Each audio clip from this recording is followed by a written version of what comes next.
চিরগৌরজনাশ্রয় বিশ্বগুরুং গুরুগৌরকিশোরকদাস্য পরম।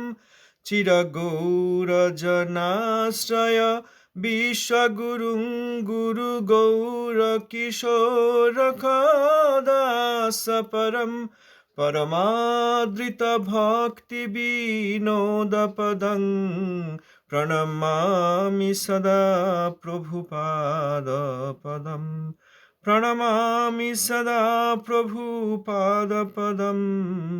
প্রণমামি সদা প্রভুপাদপদম।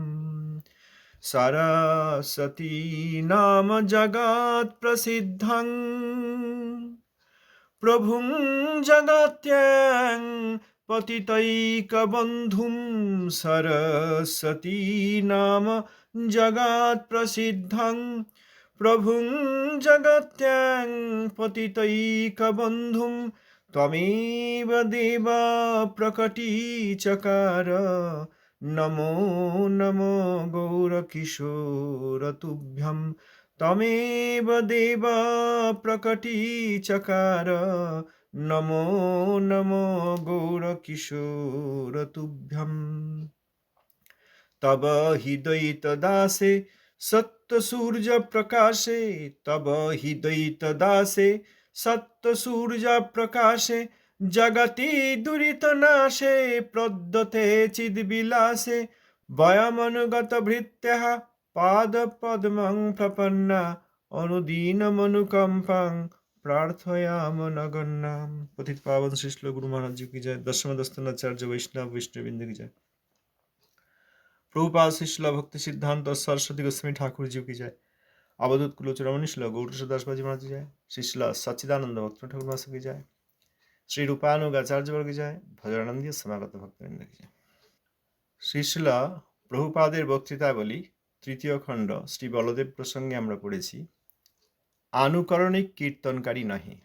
আমরা এখানে শ্রীল গৌরদাস বাজি মহারাজের জীবনীয় শিক্ষা সেখান থেকে পাণ্ডিত্যার্জন স্পৃহা এই নিবন্ধে পড়েছি, যেখানে বাবাজি মহারাজ পব্রহ্মচারী নামক একজনকে বললেন যে বৈষ্ণব অপরাধ পরিত্যাগ করে তুমি সাধুর সঙ্গে হরিনাম করো। এবং তিনি যখন রাঢ় দেশে ভাগবত পারায়ণ করতে চলে গেলেন এবং ফিরে এসে সংস্কৃত ব্যাকরণ শিখতে লাগলেন, তখন বাবাজি মহারাজ তাকে সেই কাজে নিষেধ করেছিলেন।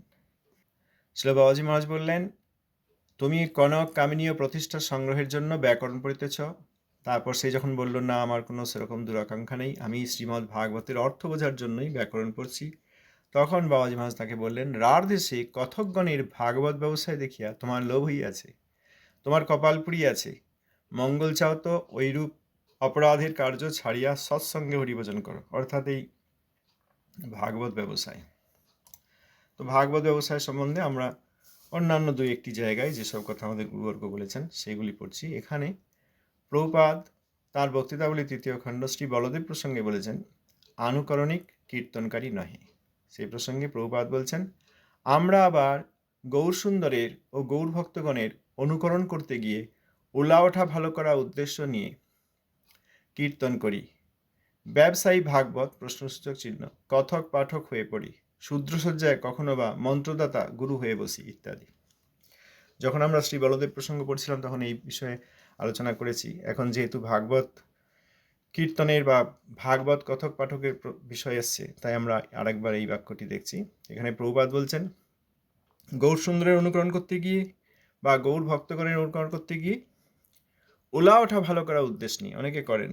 ভূত তাড়ানোর জন্য কীর্তন করেন, এই ওলা ওঠা ইত্যাদি রোগ নিরাময়ের জন্য কীর্তন করেন, ভূত তাড়ানোর জন্য কীর্তন করেন, সমাজের কল্যাণ হয়ে বলে কীর্তন করেন। এইগুলি গৌর সুন্দরের আনন্দ বিধানের জন্য কীর্তন নয় এই কীর্তনগুলি। অতএব এইগুলি গৌরসুন্দর ও গৌরসুন্দরের ভক্তগণের অনুকরণ। আবার ব্যবসায়ী ভাগবত কথক পাঠক হয়ে পড়ি, অর্থাৎ যারা হন তাদের জন্য প্রভুপাদ বলছেন ব্যবসায়ী ভাগবত প্রশ্নসূচক চিহ্ন আছে, কারণ ভাগবতের সঙ্গে ব্যবসায়ী কথা হয় না। এখানে যেহেতু প্রাকৃত লোক সেরকম ধারণা করে, সেজন্য এখানে এই শব্দটি বলে প্রশ্নসূচক চিহ্ন দেওয়া আছে, অর্থাৎ ভাগবত ব্যবসায়। অনেক আছে ভাগবত ব্যবসায়।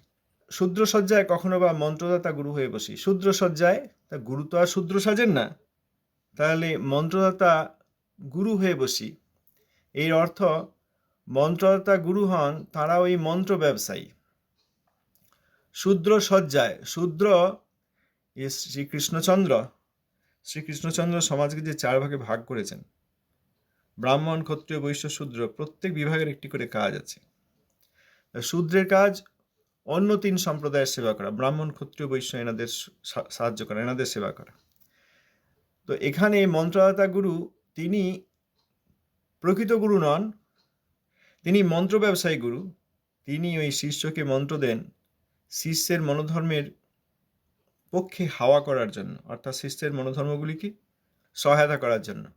তাহলে তিনি নিত্যানন্দ প্রভু বা বলরামের প্রতিনিধি নন, তিনি বৈষ্ণবের সেবক, প্রকৃত গুরু নন, তিনি ওই শিষ্য সেবক গুরু। যেহেতু গুরুর আসন লাভ করে গুরুব্রূপ হয়ে তিনি শিষ্যদের মনোধর্মের সেবা করছেন, এই জন্য তাকে শূদ্র সজ্জা বলেছেন। কারণ শূদ্রের কাজই অপরের সেবা করা।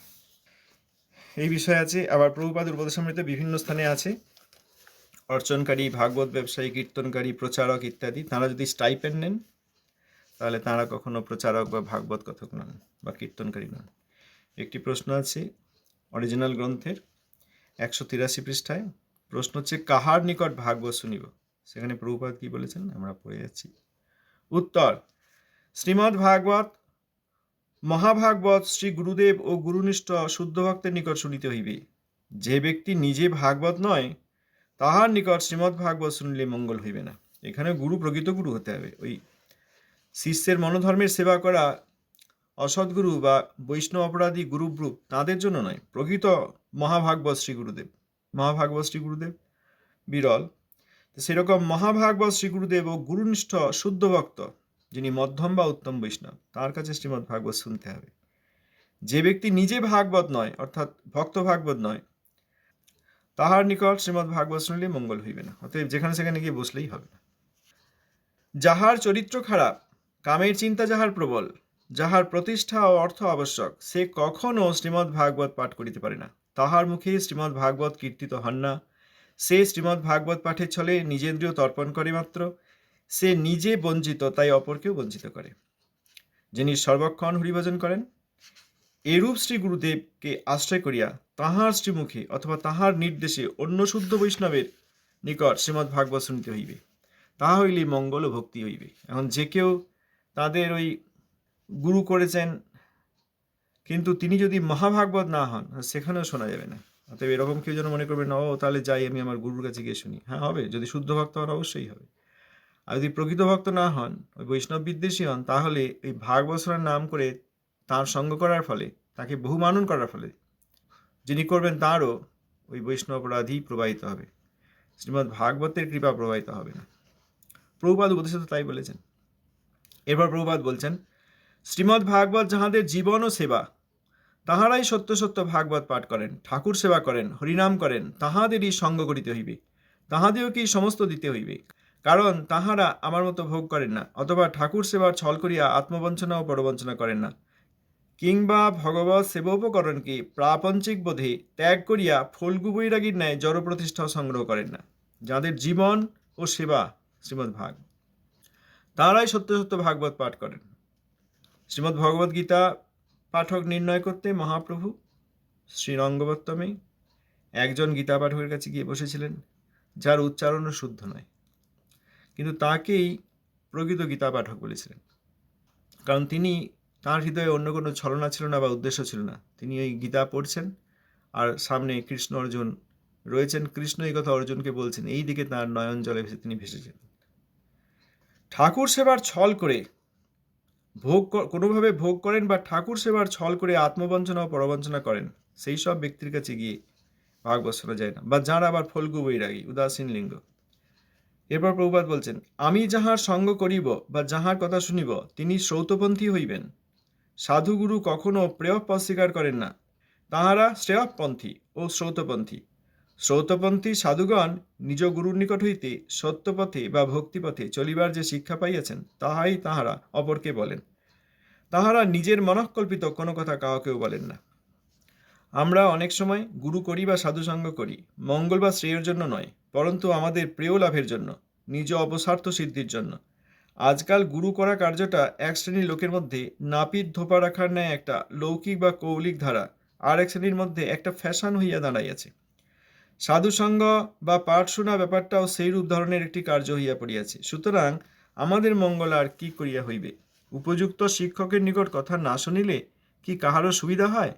এই জন্য যাহারা মঙ্গল চান তাহারা সঙ্গ বিষয়ে সাবধান হইবেন।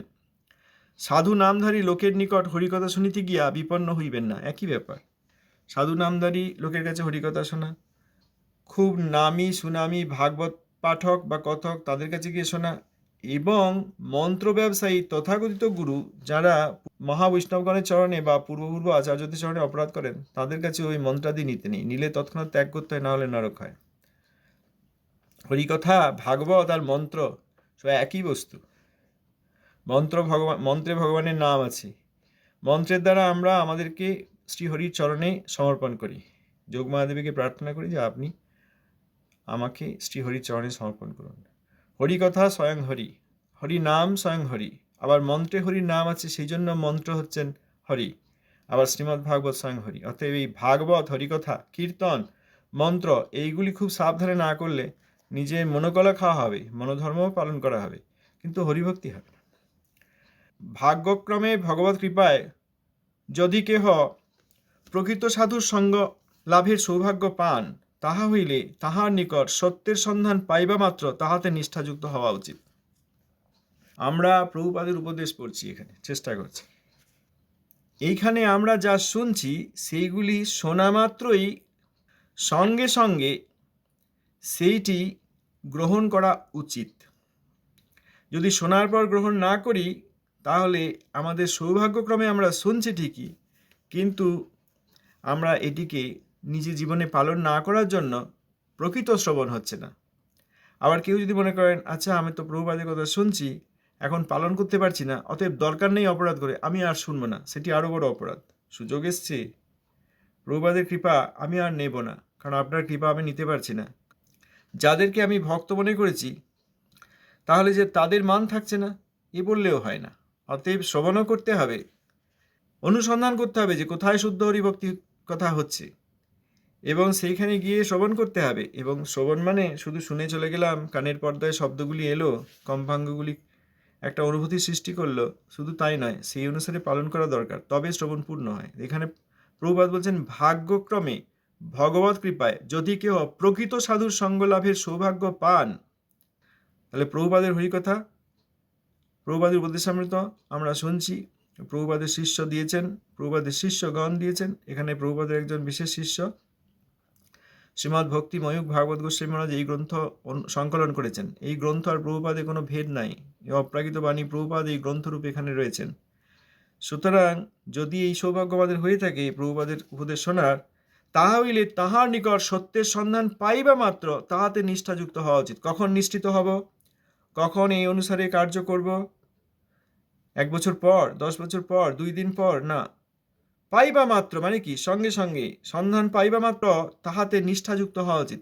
প্রভুপাদ এখানে যা বলছেন সেটি স্বীকার করব, তাতে দরকার হলে যত অসৎসঙ্গকে আমি বৈষ্ণব, যত অসৎগুরুকে আমি গুরু বা গুরুভ্রুবকে বৈষ্ণব মনে করেছি সেইগুলি ত্যাগ করব। এইটি না হলে, এই যে প্রভুপাদ বললেন পাইবা মাত্র তাহাতে নিষ্ঠাযুক্ত হওয়া উচিত, প্রভুপাদের উপদেশের বার্তায় হবে, প্রভুপাদের উপদেশকে অবমাননা করা হবে। যে প্রভুপাদ হ্যাঁ আপনি বলেছেন ঠিকই যে সত্যের সন্ধান পাইবা মাত্র তাহাতে নিষ্ঠাযুক্ত হওয়া উচিত, কিন্তু আমার নিষ্ঠা তো অন্যত্র প্রভুপাদ, আপনার কথায় তো আমার নিষ্ঠা নেই, আপনার উপদেশে নিষ্ঠা নেই, আমার নিষ্ঠা অন্যত্র, আমার নিষ্ঠা সহজিয়াতে, আমার নিষ্ঠা কুলগুরুতে, আমার নিষ্ঠা বৈষ্ণব অপরাধীতে, আমার নিষ্ঠা গুরুব্রুবে।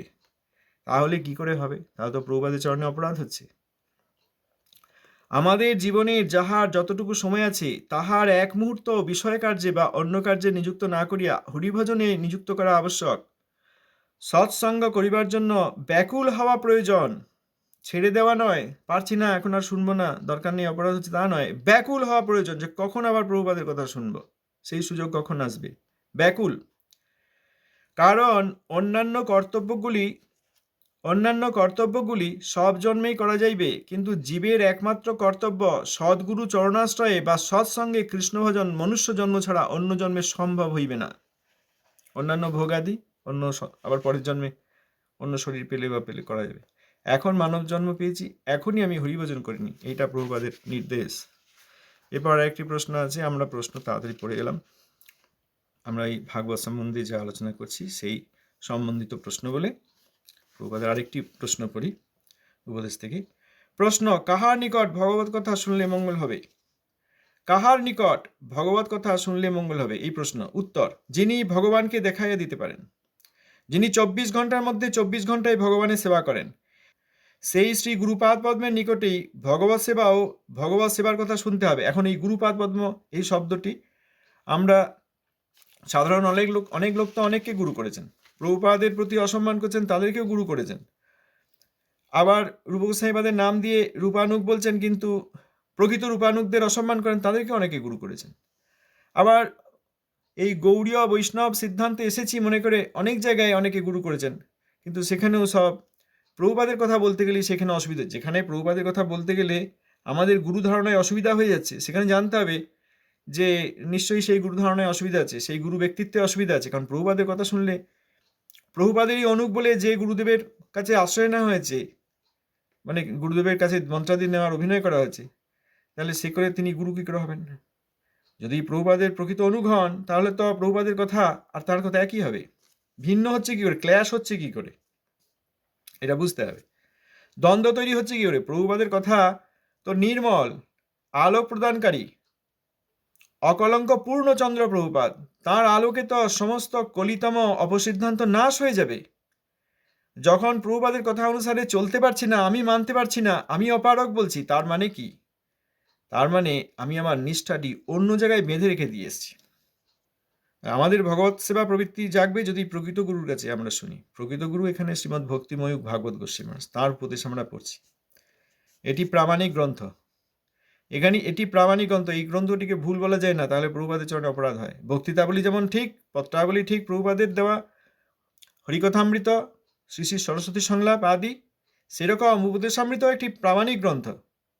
অন্য গ্রন্থগুলি থেকে আমি খুঁজে পাবো, তবে এইটিকে সত্যি বলবো, না হলে এটা ভুল আছে বলবো, এটা মহা অপরাধ। এরকম তো হয় না যে গুরুবর্গ যা বলেছেন তার মধ্যে কোথায় কোথায় সরাসরি আমি উপনিষদ এবং বেদ এবং পুরাণের প্রমাণ পাচ্ছি দেখি, বাকিগুলি মিথ্যা কথা, ভুল। তা তো আর নয়, গুরুবর্গ যা বলেছেন সবই শ্রীমদ্ ভাগবতের কথা। সেরকম এই উপদেশামৃতে যা আছে সেগুলি প্রভুপাদেরই কথা। এই পত্রাবলিতে আর বক্তৃতাবলিতে খুঁজে পাইনি, অতএব এইটি ভুল যারা বলেন তারা আহাম্মক, অর্বাচীন, তারা প্রভুপাদের চরণে অপরাধী, তাদের অন্য উদ্দেশ্য আছে, সেই সব লোকের সঙ্গ করতে নেই। শ্রী ভগবানের সেবাগার ও সেবা শিক্ষাগারী হরিকীর্তন মুখরিত মঠ মন্দির, সেখানে হরিকথা ও হরি সেবারই প্রাধান্য। শ্রী চৈতন্যদেবের নিজজন শ্রী গুরুপাদ পদ্ম ও গুরুনিষ্ঠ ভক্তগণের নিকট প্রণিপাত, পরিপ্রশ্ন ও সেবাবৃত্তি নিয়ে হরিকথা শুনলেই মঙ্গল হবে, জীবের চৈতন্য আসবে। আবারও এখানে যে গুরুপাদ পদ্ম বলেছেন, শ্রী গুরুপাদ পদ্ম, গুরুব্রুবের রক্তমাংসের পা নয়, অপ্রাকৃত শুদ্ধ বৈষ্ণব গুরুপাদ পদ্ম, যিনি প্রভুপাদের প্রতিনিধি হবেন।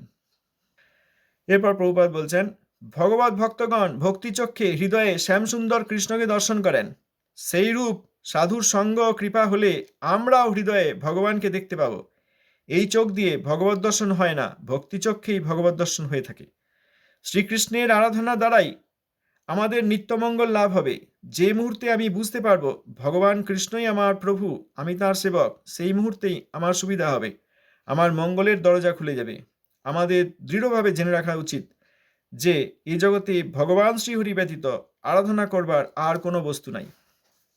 এই হচ্ছে দুটি প্রশ্ন উত্তর শ্রীল প্রভুপাদের উপদেশামৃত থেকে। আরেকটি বিষয় আমরা গতদিন পড়েছি, শ্রী শ্রী সরস্বতী সংলাপ 162 পৃষ্ঠায় আছে যে গ্রন্থ ভাগবত ও মহান্ত ভাগবতের কথা শ্রবণ করিলে জীবনে একটি মহা রিভলিউশন বা বিপ্লব উপস্থিত হয়। পূর্ব ইতিহাস, পূর্ব অতিজ্ঞান, পূর্ব সিদ্ধান্ত সব ডিসমেন্টেলড হইয়া যায়। তখন সেই স্থলে বাস্তব জগতের অনুশীলন একটা সুদৃঢ় ভিত্তি সংস্থাপিত হয়। ইহারই নাম দিব্যজ্ঞান। দিব্যজ্ঞান বা দীক্ষা এখানে প্রমাণ দিয়েছেন প্রভুপাদ, প্রমাণ দিয়েছেন দিব্যং জ্ঞানং যত দদ্যাৎ কুর্যাৎ পাপস্য সংশয়ম তস্মাৎ দীক্ষেতি সা প্রোক্তা দেশি কৈস্তত্ব কবিদৈ। অর্থ হচ্ছে, যেহেতু এই অনুষ্ঠান দিব্য জ্ঞান অর্থাৎ সম্বন্ধ জ্ঞান প্রদান করে এবং পাপের অর্থাৎ পাপ বীজ ও অবিদ্যার সমূল বিনাশ করিয়া থাকে, তজ্জন্য ভগবত তত্ত্ববিদ পণ্ডিতগণ ইহাকে দীক্ষা নামে অভিহিত করেন। দীক্ষা মানে তাই, হয় গ্রন্থ ভাগবত নয় ভক্ত ভাগবত, তাদের কাছ থেকে শ্রীহরির কথা শ্রবণ। আমরা মনে করি দীক্ষা মানে কেবল এই মন্ত্র গ্রহণ। আরেক জায়গায় আছে যে এই যে হরিকথা শোনা হচ্ছে এটি দীক্ষা, এরপর কোনো মহান্ত গুরু সেই ব্যক্তিকে মন্ত্র দিতেও পারেন। আবার অন্যত্র আছে, ভক্তিনাথ ঠাকুর মহাশয় লিখেছেন বৈষ্ণব নিন্দা নামক প্রবন্ধে, বৈষ্ণব প্রায় হইবার জন্য অর্চাতে হরি পূজোপযোগী মন্ত্রগ্রহণকে দীক্ষা বলে, সে দীক্ষা নাম তত্ত্বে অনাবশ্যক। কনিষ্ঠ বৈষ্ণবগণ যারা মন্ত্র গ্রহণ করবেন এবং অর্চা বিগ্রহ বা আলেখ্য সেই অর্চা বিগ্রহের অর্চন করতে চান, তাঁরা হরিপূজার উপযোগী মন্ত্র গ্রহণ করেন। সকলে এইটাকেই দীক্ষা মনে করে। এই ঠাকুর মহাশয় বলছেন বৈষ্ণব প্রায় হইবার জন্য। বৈষ্ণব প্রায় মানে কি? যিনি শুদ্ধ বৈষ্ণব নন। শুদ্ধ বৈষ্ণব কি? ঠাকুর মহাশয় বলছেন শুদ্ধ বৈষ্ণব ওই মধ্যম বৈষ্ণব থেকে শুদ্ধ বৈষ্ণবের গণনা, যিনি নিরন্তর শুদ্ধ নাম গ্রহণ করেন। মধ্যম বৈষ্ণব বা উত্তম বৈষ্ণব তারা শুদ্ধ বৈষ্ণব। আর বৈষ্ণব প্রায় মানে কনিষ্ঠ। তার বৈষ্ণব প্রায় হওয়ার জন্য, ওই কনিষ্ঠ অধিকার লাভ করার জন্য, কারণ কনিষ্ঠ অধিকারী কি করেন? তিনি অর্চাতে সেবা করেন। অর্চাতে হরি পূজোপযোগী মন্ত্রগ্রহণকে দীক্ষা বলে। অতএব আমাদের যে ধারণা দীক্ষা, সেটি এই বৈষ্ণব প্রায়ের অর্চন করার জন্য। ঠাকুর মহাশয় বলছেন সে দীক্ষা নাম তত্ত্বে অনাবশ্যক। যিনি মহামন্ত্র করবেন তার এই দীক্ষার প্রয়োজনও নেই। প্রমাণ দিচ্ছেন যথা প্রভু বাক্য। প্রভু কহে, যার মুখে শুনি একবার কৃষ্ণ নাম পূজ্য সেই শ্রেষ্ঠ সভাকার, এক কৃষ্ণ নামে করে সর্ব পাপক্ষয়, নববিধা ভক্তিপূর্ণ নাম হইতে হয়। দীক্ষা পুরস্চর্যা বিধি অপেক্ষা না করে, জিহ্বাস্পর্শে আচণ্ডালে সবারই উদ্ধারে, অনুসঙ্গ ফলে করে সংসারের ক্ষয়, চিত্ত আকর্ষিয়া করে কৃষ্ণ প্রেমোদয়। অতএব যার মুখে এক কৃষ্ণ নাম, সেই তো বৈষ্ণব, তাহার করিহ সম্মান। অতএব দীক্ষা মানে এই শ্রবণ কীর্তন। অন্যত্র ঠাকুর মশাই বলেছেন 44:4 আছে, শ্রী ভক্তি বিনোদ বাণী বই হয়ে যদি কেউ দেখতে চান, অন্তরঙ্গ সাধু সঙ্গই গুরুচরণাশ্রয়। শ্রী গুরুচরণাশ্রয় মানে দীক্ষাদি নেওয়া তাই নয়, শুদ্ধ ভক্ত পেয়ে যদি তার সঙ্গ করা হয়, অর্থাৎ তিনি সর্বদা ভজন করবেন এবং শ্রী হরির কথা কীর্তন করবেন, সেই হরিকথা শ্রবণ কীর্তনই গুরুচরণাশ্রয়। এটা ঠাকুর মশাই বলছেন। পঞ্চসংস্কার সজ্জন্তোষণী 2:1 ইত্যাদি। সুতরাং এখান থেকে আমরা দেখলাম যে শ্রীমদ্ ভাগবত পারায়ণ ইত্যাদি যে কোনো ভাগবত কথক পাঠক এবং এই মন্ত্র ব্যবসা, ভাগবত ব্যবসা, গুরুব্রুপ এইসব পরিত্যাগ করতে হয়।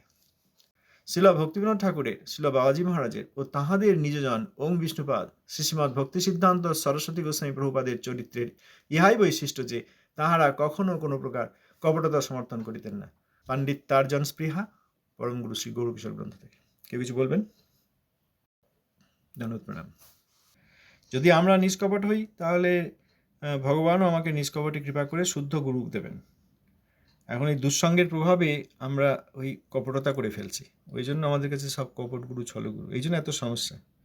প্রভুপাদেরই ধারায় এসে অনেক লোক এরকম গুরুর আসনে বসে পড়েছে, তারপর সর্বনাশ করে দিচ্ছে। তারা বেশি সর্বনাশ করছে। ঠাকুরমশাই বলেছেন একটা ফুলের মধ্যে কীট থাকলে যেমন সেই কীট ফুলকে কেটে নষ্ট করে দেয়, তার পাপড়িগুলো নষ্ট করে, তার সৌগন্ধ হরণ করে, সেই রকম আচার্য হওয়ার যোগ্য নয়, আসলে আচার্য ব্রুব অর্থাৎ আচার্য বিরোধী, ভক্তি বিরোধী সেই সব লোক এই ফুলের মধ্যে এসে, অর্থাৎ এই বড় বড় সংস্থানে, শুদ্ধ ভক্তির কেন্দ্রে সেখানে বসে গিয়ে সর্বনাশ করে দেন।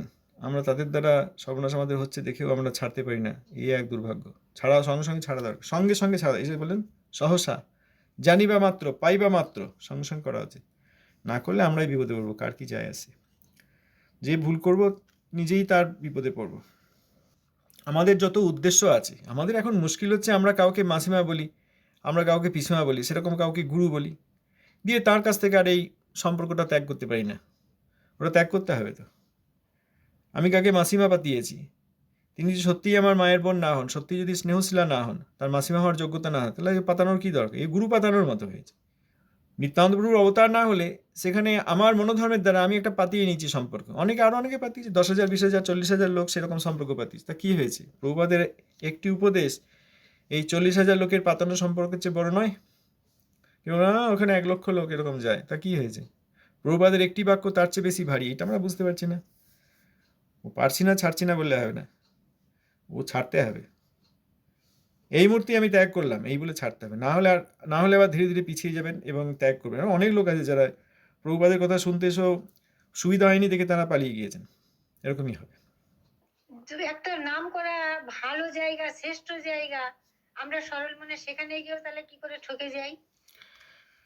নাম করা মানে কি? এই জগতে নাম করা মানে অনেক লোক, এই জগতের অনেক লোক ভোট দিয়েছে, এই জগতের অনেক লোকের পছন্দ হয়েছে, এটা কি তো নাম করা বলে? নাম করার মধ্যে কোনো গুরুত্বই নেই। কে নাম করে? অন্য আরও কিছু লোক যাদের শুদ্ধ ভক্তি সম্বন্ধে কোনো ধারণা নেই, সেইটি নাম করা। শুদ্ধ ভক্তির সঙ্গে মেলালে তো আর নাম করা হয় না, কারণ অনেক লোক তো নাম করবে না শুদ্ধ ভক্তির, দেখছেন না? শুদ্ধ ভক্তির আদর করতে পারবে সেরম ব্যক্তি তাহলে মনোধর্মী নন। এখানে তো সবাই মনোধর্মী। মনোধর্মীরা এই মনোধর্মের যারা আচার করেন, মনোধর্মের কথা বলেন, মনোধর্মকে সুরসুরি দেন, তাদেরকে নাম করেন। আর যারা শুদ্ধ ভক্তির অনুসারী তারা সংখ্যায় কম, তারাও নাম করেন, শুদ্ধ ভক্তের নাম করেন, কিন্তু আমরা শুনতে পাই না, আমরা এই মনোধর্মীদের ভিড়ে হারিয়ে যাই। বলুন এবার কি বলছেন?